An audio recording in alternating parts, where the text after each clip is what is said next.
የቴዲ አፍሮ መሬማ የሚለው ዘፈን አረብ ሀገር ላሉ ሴት ስደተኛ እህቶቻችን ወይም ለስራ ሳውዲ ዱባይ ምናም ለሄዱ ሴቶች የተዘፈነ አይደለም። በርግጥ ከሱ ጋር ማገናኘታችሁ ጥሩ። የግጥሙ መጨረሻ ላይም ልክ አረብ ሀገር እንዳሉ የአረብ ሀገር ስሞችን ጠርቶ እዛ እንዳሉ ወንድምና እህቶቼ መሬማ አሳዘንሽኝ ይላል። ግን መሬማ አረብ ሀገር የሄደች ኢትዮጵያዊ ሴት አይደለችም። ቶታሊ መሬማ የመናዊ ነች። ግን ምንድነው ታሪኩ?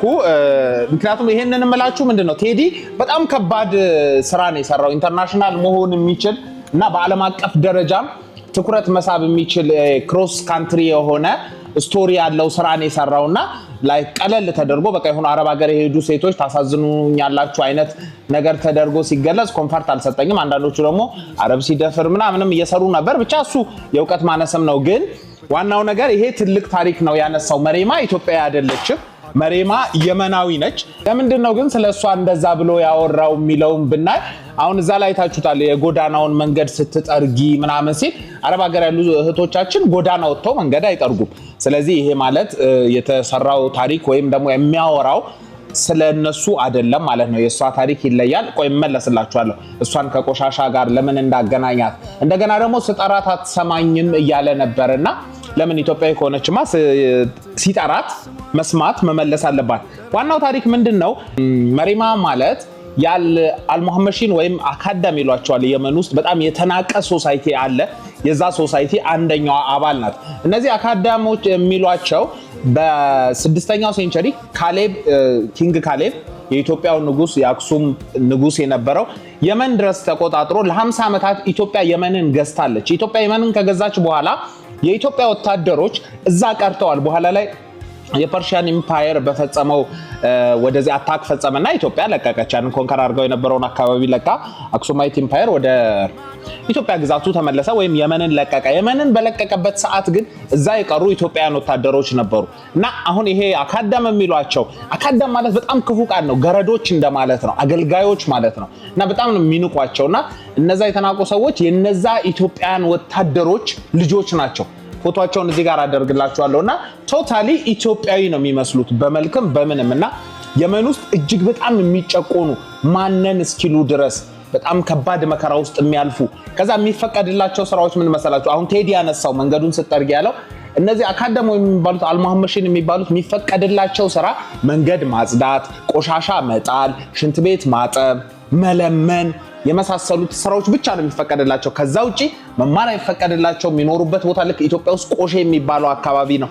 ልክ እንደዛ አይነት የቆሻሻ እንትን ላይ በላስቲክ ቤቶች ነው። ይሄው እዚህ ጋር አሳያችኋለሁ። በዛ መኖሪያ ውስጥ ነው የሚኖሩትና ቴዲ በጣም ነው ያስገረመኝ እዛ ድረስ አስተውሎ የነሱን ህመም መናገሩ። ምክንያቱም አረብ ሀገር ያለች ኢትዮጵያዊ አንድ ሴት ዜግነት አላት፣ ማንነት አላት፣ ኢትዮጵያዊ ነች። ለተወሰነ ጊዜ ትበደላለች እንጂ ማንነት ሉዝ አላደረገችም። እነዛ የኢትዮጵያ ዘር ያለባቸው ሰዎችን በከባዱ ነው የሚጨቆኑ። ባይዛው የመን ብቻ አይደለም፣ ሲዲዎች አሉ። ሲዲ የሚባሉ ህንድ ውስጥ አሉ፣ በጣም የሚጨቆኑ ከኢትዮጵያ የሄዱ ሌሎች ሀገሮች። ስሪላንካ ላይም አንድ ማን ነበር ባሉ አሉ። እዛም ካፊሮች ይሏቸዋል። ስሪላንካም እንደውም ባህላዊ ዳንሳቸው ላይ ኢትዮጵያዊ ነውና ቴዲ በዛ ደረጃ ነው ተጉዞ የመን ላይ ያሉ የኢትዮጵያ ዝርያ ያለባቸው የኢትዮጵያ ዝርያ በመኖራቸው በፊት የገዙን ወታደሮች ልጆች ናቸው በሚል ከፍተኛ ጭቆና የሚደርስባቸው የሚሸሹበት አገር የሌላቸው ዜጎችን ነው ያለውና ለዛም ነው ብነግራት አትሰማ ባወራት አትመልስልኝ ያለው። እሷ ኢቭን ኢትዮጵያዊ መሆናቸውን ብዙዎቹ ስለማያውቁ ነው። አክቲቪስት ከሆኑት ውጪ ስላልተማሩ ስለራሳቸው ስላልተነገራቸው። ለማንኛውም መጨረሻ ላይ ብሏል ልክ ለኢትዮጵያውያን በአረብ ሀገር ኖረው እንደሚሰቃዩት ሁሉ ለመሪማም ማዘንኩላት ይላልና ጥሩ ነው። ለአረብ ሀገር ልጆችም መታዘኑ ህመማቸውን መገለጹ ግን መሪማ ከዛ ከፍ ያለ ኢንተርናሽናል ስራ መሆን የሚችል ነው ለማለት ብዬ ነው።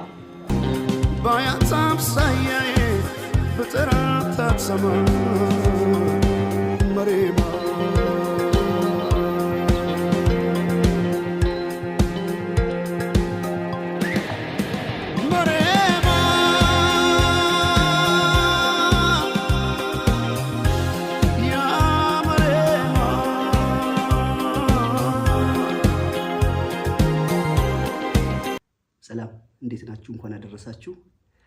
ባለፈው ሶሻል ሚዲያ ላይ ሲዘዋወር ስለነበረው ነገር ህግ ያዘው ጉዳይ ስለነበረ በፍጥነት ምላሽ ስላልሰጠው ይቅርታ ጠይቃለሁ። ያው ህጉ ጨርሶ ምናምን ይምጣና እውነታውን ላስረዳ ብዬ ነው። ቲክታክ ላይ ሲዘዋወር የነበረው ነገርና አንዳንድ ቲክታከሮች ሲፖስቱት የነበረው ነገር ስለ መድፈር ምናምን ጉዳይ ነው።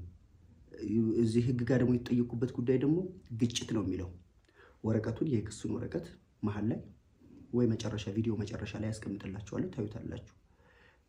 እኔ እንደዚህ አይነት ነገር ውስጥ የምሳተፍ ሰው አይደለሁኝ። ከዚህ በፊትም አረብ ሀገር ምናምን በሚል ነገር የተነሳ ነገር ነበረ። ያን ነገር ዝም ብዬ ቸል ብዬ ስራዬን ልስራ ብዬ ነበር የተውኩት። ግን አሁን ያን ነገር ዝም ስላልኩኝ ነው አሁን ሁለተኛ እንደዚህ አይነት ነገር የመጣብኝ። እኔ እንደዚህ አይነት ነገር ውስጥ የምሳተፍ ልጅ አይደለሁኝም። ህዝቡ ነው እዚህ ያደረሰኝ። ህዝቤን አከብራለሁ። እኔ ሴት እናት ናት ያሳደገችኝ፣ ሴት ልጆች አሉኝ እና እንደዚህ አይነት ነገር ውስጥ የምሳተፍ ሰው አይደለሁኝም። እሱን ለማሳወቅ ነው የመጣሁት። ያለውን ነገር ለማጣራት እውነታውን ለማወቅ ከሁለቱም ወገን ያለውን ለማጣራት ሞክሩ። ዝም ብላችሁ ለተራ ነገር የሰውን ህይወት ከማመሰቃቀል ይልቅ አጣርታችሁ ምናምን ወደ እውነታው መታችሁ ብትፖስቱ ጥሩ ነበረ። በዚሁ አጋጣሚ ላደረጋችሁትም ሰዎች እንደዚህ ብላችሁ ለፖስታችሁትም ሰዎች ልቦና ይስጣችሁ እና የኢትዮጵያ ህዝብ እንዲያውቅ የሚፈልገው ነገር እኔ እንደዚህ አይነት ነገር ውስጥ የለውም። ይሄን እንድታውቁት ነው። እኔ ህዝቤን አከብራለሁ፣ እወዳለሁ። ያለውን ነገር ታውቃላችሁ። ከመጀመሪያም ከመነሻዬም እስከ መጨረሻዬ እንደዚህ አይነት ነገር ውስጥ የምሳተፍም ሰው አይደለሁም።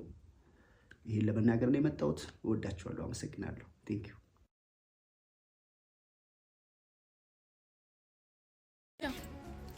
እንዴት ናችሁ? ቴዲ አፍሮ የዘፈኑ ሎጎ ኢቶሪካ ብሎ ሲሰይመው መሀል ላይ ምን እንዳለ አስተውላችሁታል አይደለም? የአክሱም ሐውልት አለ፣ ከስሩ ደግሞ የአፍሪካ በክብ የአፍሪካ ስዕል አለበት። ከላይ የአክሱም ሐውልት ነው ያለው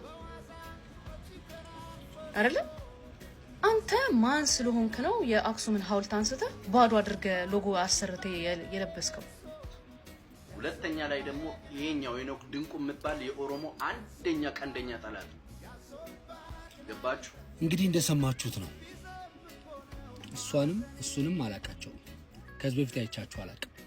ሰዎች ናቸው እነዚህን ቪዲዮዎች የላኩልኝና እስከ መቼ ነው ዝም የምትለው? ውሸት ሲደጋገም እውነት ይመስላል እና የሆነ ነገር በል መልስ ጥበት ስላሉ ነው የመጣሁት እንጂ ለሱም ይሄ መልስ አይገባቸውም። በዘርና በፖለቲካ ነገሮችን ከሱ ጋር ለማገናኘት የሄዱበት ርቀት በጣም ነው የሚያስገርመው። ኤአይ የተሰራባቸው ፎቶዎች እነዚህ ናቸው። ኦሪጂናል ፎቶዎቹ ደግሞ እነዚህ ናቸው። ሲታዩ እሱም ከ30 ዓመት በላይ ይመስላሉ። ግን ኤአይ ይሁን ኦሪጂናል ፎቶ ይሁን ለይተው ምንም የሚያውቁት ነገር የለም። ባይሆን ቲሸርቱን ለብሼው እንኳን ቢሆን ስማይ ራይት መብቴ ነው። ቴዲ አፍሮን በጣም የምንወደው የምናደንቀው አርቲስት ነው። ስለዚህ መብቴ ነው። ለዚህ ለማይረባ ላይክ ለፎሎወር ብላችሁ በዚህ ልክ ዘቅታችሁ ወርዳችሁ የማይሆን ነገር መስራት ህዝብን ከህዝብ ጋር ለማጋጨት። በነገራችን ላይ ሰዎች እንዲጠሏችሁ ማድረግ ይችላሉ። እግዚአብሔር እንዲጠላችሁ ማድረግ ግን አይችሉም። በፍጹም አይችሉም። እና ሰከን ብላችሁ ነገሮችን ለማየት ሞክሩ። ኮሜንት ላይ የምትራኮቱ ሰዎች መጀመሪያ ኤአይ ነው ኦሪጂናል ነው ምናምን የሚለው ነገር መጀመሪያ ለዩ። እነዚህ መለየት ሳይችሉ ቀርተው የመጣላቸውን መተው እዚህ ጋር ሲያወሩ ሁሉንም ነገር ተቀብላችሁ እንትን አትበሉ፣ አትንጫጩ። ይሄን ለመናገር ነው። አመሰግናለሁ።